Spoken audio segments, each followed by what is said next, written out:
Halo Infinite came out swinging at this E3. We've got new gameplay and tons of exciting new details. And while thankfully it all looks very familiar as a Halo fan, there are many subtle changes at play here, and today we're going to break them down.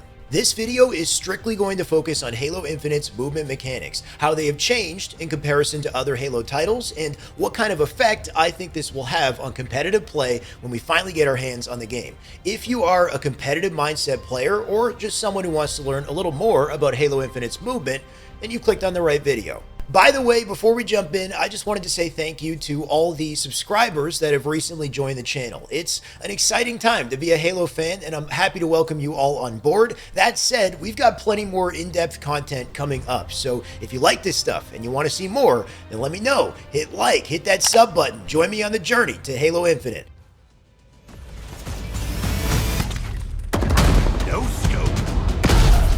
We'll start by talking about the foundation of all movement in Halo, base movement speed, which in Infinite appears to be faster and snappier than ever before. Historically in Halo, movement has been a little heavier, more skatey in its feel, whereas with Infinite, it seems like everything is very quick, very responsive, more than we've ever seen. Now, there's not too much to work with, but right here we can see this player go for a pretty quick, tight, circular strafe motion. Now, nothing crazy, but definitely faster than we've seen in previous Halos versus this right here where we've got a little bit more left-right strafing. This player is using the vertical a bit in the strafe, but still a great example of just the speed and fluidity you can access while strafing. I think in the right hands, you could probably hit a pretty quick, tight left-right strafe as well. Add a couple mix-ups to that, and you'd probably break some ankles with the strafe in this game. Especially with the absence of thrust, strafing is going to become a much more necessary part of the combat skill gap. Next, let's take a look at Halo Infinite's jump and jump height, which, once again, not too much to work with here, but I did find this moment with the BR, and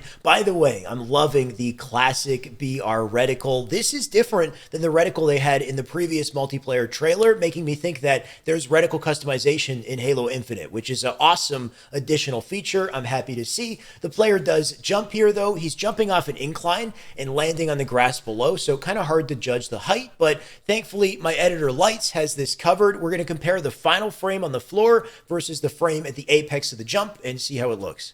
I'd say this is not quite as high as the moon jump you'd see in, say, Halo 3, but it definitely seems higher than Halo Reach or Halo ODST's jump, so we're looking at a bit of a sweet spot in between, and honestly, I like it. I think Halo's moon jump is kind of a defining feature of the series, and it has that unique element of reward traversing the map, but also risk. If you don't time your jump effectively, you're in trouble. So it looks like that balance is going to carry over in Halo Infinite. My bigger question now is, how does the crouch affect the jump? We didn't get to see any crouch jumping throughout any of the footage. I'm assuming it's in the game, but not only does crouch jumping raise your legs, let you hit higher surfaces, it also pops your Spartan slightly higher in the air, and the amount of pop can vary from Halo to Halo. So if there's a big air shake, then mashing crouch and Gandhi hopping could be very effective in Infinite. We just don't quite know how it's going to work till we try it in game. Speaking of crouching, I don't believe we saw a single crouch across any of the footage shown. It is in the game, of course. They showed an image of a player crouching, but haven't seen much yet, though considering the fact that strafing seems to be faster and snappier, and thus I'd say maybe more powerful, I expect crouching and crouch strafing and crouch jumping to also be very important in both combat and map traversal. We'll just have to wait and see. Okay, let's talk about sprint. It's still in Halo, and I understand that this is a touchy subject for many of us, but many changes have been made to the mechanic that I think are important to note. The first one being that it appears that you can shoot instantly out of sprint, maybe with every weapon in the sandbox. We haven't seen it all yet. We've seen the BR and sort of the shoddy. If this is the case, though, this does change combat in a big way. You can freely shoot out of sprint. You're never locked into the animation. You can also aim while sprinting as well. They've added a little white dot sort of reticle that you have at all times while sprinting, so you have a good understanding of where your weapon will point when you're ready to shoot. So this will make combat much more seamless when sprinting. The second thing to note is that sprint speed appears to be much slower in comparison to base movement speed. It's faster than base movement speed, but not much faster. The difference is subtle, and I like this change. Some of the worries with sprint is if it's too fast, then maps have to be dramatically scaled to compensate. Also, if it's very fast, then players can use it to escape from gunfights quickly as well. Two things we don't want to see too much of. So it seems like both of those areas are nerfed. Obviously, we haven't seen full maps, but I'd imagine that these maps are smaller than Halo 5 because of this. Now, sprint speed might be slower, but in third person, there is still a noticeable difference in speed here. As this player switches from base movement to sprint, you can see he kind of jets off the platform a little bit there. Nothing crazy, but definitely there's a difference to note. There's two other things I noticed here, and these might cause a stir in the community, but I'm just the analyst. I'm just here to point it out. The first one that I noticed is that it appears that you can reload while sprinting. You'll see right before this player dies, it looks like he's reloading. He's reaching into his back pocket here to grab a mag to reload his commando while sprinting. So interesting take. I think the big trade-off here is the slower sprint speed has allowed for a more flexible sprint than ever before. You're shooting out of it instantly, you're reloading instantly, while also not being slowed down by enemy gunfire. It appears from this clip that bullets have no stopping power effect on a sprinting target, and this is interesting. It makes me wonder how shield mechanics might have changed also. In Halo 5, your shields would not recharge while sprinting. I'm not sure if this is carried over in Infinite. So just interesting to compare the trade-off of a slower sprint, but with way more flexibility. And I'm curious to see how this affects competitive play, and curious to know what you watching think of these changes. Another very important aspect of sprinting is that it allows you to slide, which interestingly, we haven't seen any sliding in any of the footage as far as I'm aware, except for the very beginning of the first multiplayer trailer where you see it in third person. And this is odd because I think sliding is going to have a massive effect on combat and map traversal. So the fact that they didn't show it makes me wonder if that was like strategic, if they're worried about the reception they'll receive for showing it. I don't know. I think that with the slower sprint speed, I wouldn't be surprised if the top speed you're able to achieve is the speed you achieve while sliding, if that makes sense. If you go back a year ago with Halo Infinite and you look at the sprint slide gameplay, you might notice that the slide actually kicks you forward at a slightly faster speed. So I think a big part of map traversal is going to be about sliding to increase momentum and also using the slide on surfaces like ramps to get around even faster. We'll see if there's a skill gap there, but I'm not going to spend too much time talking about it because we just got no footage. Clambering is back in Halo Infinite. In case you missed it, it was only shown one time throughout all the multiplayer footage, and here it is right here.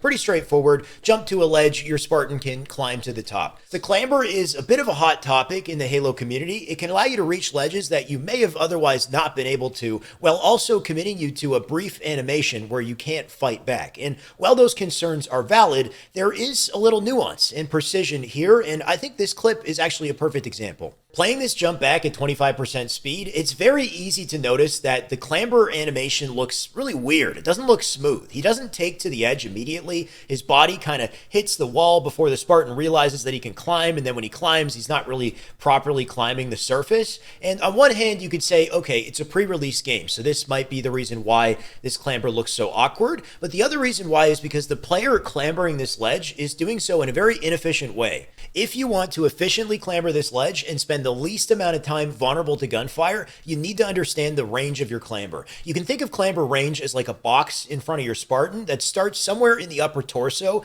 in front of the face, and maybe above the head, depending on the range, which we don't know yet. I think what happened here is he hit this ledge outside of the clamber range. You'll see, if we go frame by frame, the instant that he actually makes contact with the ledge, which is right here. This is the moment that he's banked the wall and his torso's hit it. But I think he's come into this wall from a position slightly too high, slightly out of the clamber range, meaning that he's going to spend extra time to fall into it to actually have the clamber activate. And this is wasted time, wasted frames that makes him more vulnerable to gunfire. To fix this, he'd have to do one of three things. Either jump to the ledge from farther away and land on it, or the opposite, push his body into the wall and jump straight up so the instant he's in range, he clambers up, or a sweet spot in between where he jumps forward and the instant that he hits the wall is the instant he's in range, so he clambers immediately. Overall, though, just looking at this clip, I get the sense that Infinite's clamber might have a shorter, less forgiving range than Halo 5, and this will be important to master to get ahead of the curve in Infinite. Is super amazing. Looking at how the power-ups play, like your classic power-ups, like the... In case you haven't seen this trick yet, he just jumped from bottom mid to the next floor of the map to get these hammer kills, and that's actually quite a distance to travel, and this is not a hammer jump. He's using the repulsor equipment to do this.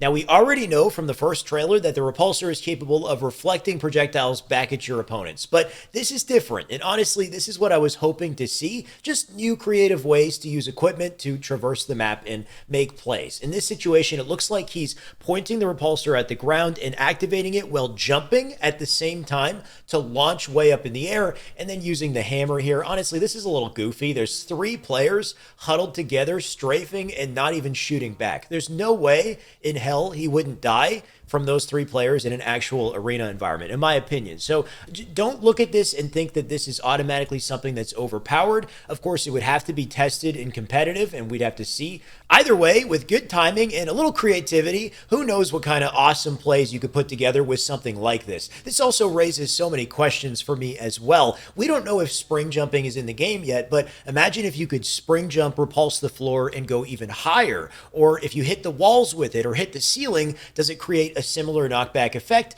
All stuff we would have to try out. Also, sprinting and sliding. If you sprint, slide, and repulsor jump out of a slide, I assume you would launch farther forward to use it as a more aggressive attack. And for now, that's everything I'm going to look at in this movement breakdown. I know I missed the grapple. The grapple is a huge part of the movement in this game, and I plan to spend plenty of time talking about it, along with sprinting with the flag, which I know is a very controversial movement-related aspect as well. Beyond that, there is so much more to unpack with this Halo Infinite multiplayer overview. I should have streamed it live. I didn't realize the video was going to be so badass, and I missed my chance for the first impressions, but I still plan to talk about the equipment in more detail, the maps, as well as weapons and weapon mechanics like shooting and aim magnetism. We got a lot to look at here, so for now, let me know what you think of the movement mechanics in Halo Infinite, whether or not you like them, whether you dislike them. Let's get that discussion started, and if you have any other ideas, anything else you'd like me to break down, I checked the comments, so feel free to let me know what you'd like me to break down in the comments. And that's all. Thanks for watching. Make sure to sub if you haven't done that yet, and check out related videos. I'll see you in the next one.